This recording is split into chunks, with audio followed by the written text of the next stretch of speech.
राजस्थान के विधानसभा में आज दो ऐतिहासिक बिल पास हुए। पिछले सत्र में राजस्थान में विभिन्न जिलों में और विशेषकर कोटा, सीकर, जयपुर में हो रहे कोचिंग सेंटरों को लेकर के जो बिल आया था उस पर डिबेट हुई थी, फिर परवर समिति को भेजा गया था। परवर समिति की रिपोर्ट के साथ आज वो वापिस आया।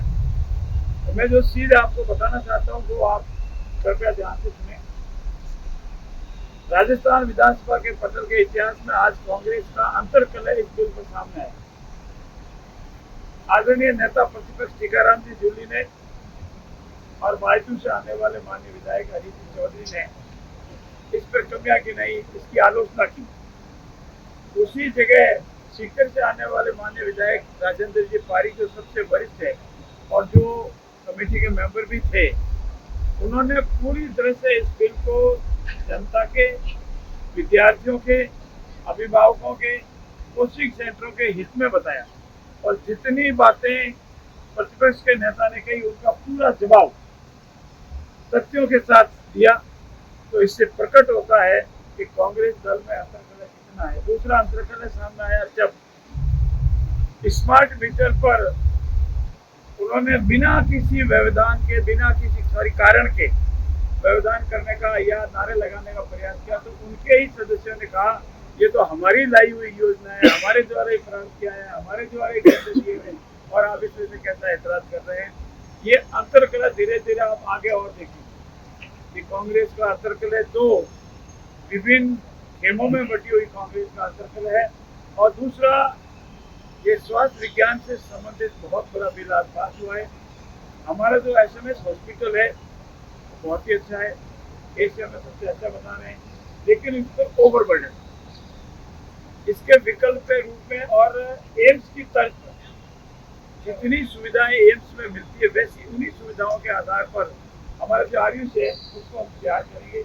फैकल्टी जैसे अभी माननीय मंत्री जी ने बताया 1000 करोड़ रुपए इसके लिए माननीय मुख्यमंत्री जी ने दिए हैं, 1500 बेड है, एक्सपर्ट फैकल्टी आएगी, 3000 करोड़ का एक्सीलेटर है। जितने भी सुविधाएं मेडिकली जो मेडिकल टर्म में पुकारी जाती है वो सभी सुविधाएं, उसके लिए मैं आज विशेष रूप से ईश्वर से मुख्यमंत्री जी का आभार व्यक्त करूंगा कि जयपुर में एक एम्स की तर्ज पर बहुत अंतर्राष्ट्रीय स्तर की मेडिकल सुविधाएं मिलेगी और इसे मेडिकल टूरिस्ट भी मिलेगा, जो इलाज कराने के लिए आते हैं तो मिलेगा, जिससे GDP बढ़ाने में सुविधा होगी।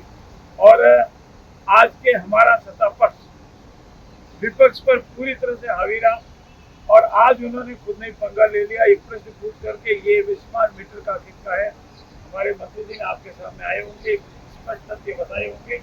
स्मार्ट मीटर की उनकी ही योजना है और वही आज घेरे गए। बहुत बहुत धन्यवाद। मंत्री जी, लेकिन आज विधानसभा में मारपीट होते होते भी बची, क्योंकि हमने देखा कि संजय शर्मा जो वन मंत्री है वो नेता प्रतिपक्ष की तरफ बाएं चढ़ा के बढ़ रहे थे और हमने ये भी देखा कि उनका हल्का सा यहाँ जूते का किनार भी बटन टूट गया, टकराव की स्थिति बन रही थी सर, आप बीच में आए। ऐसा नहीं था, हमारे माननीय मंत्री संजय जी वहीं खड़े थे और लगा किसी को इस तरह से हमने उनको इशारा किया, तो उनका कोई इरादा नहीं था ना कि आपने बीच बचाव किया सर? मैंने बीच बचाव, मेरी जिम्मेवारी है, उनका कोई इरादा नहीं था।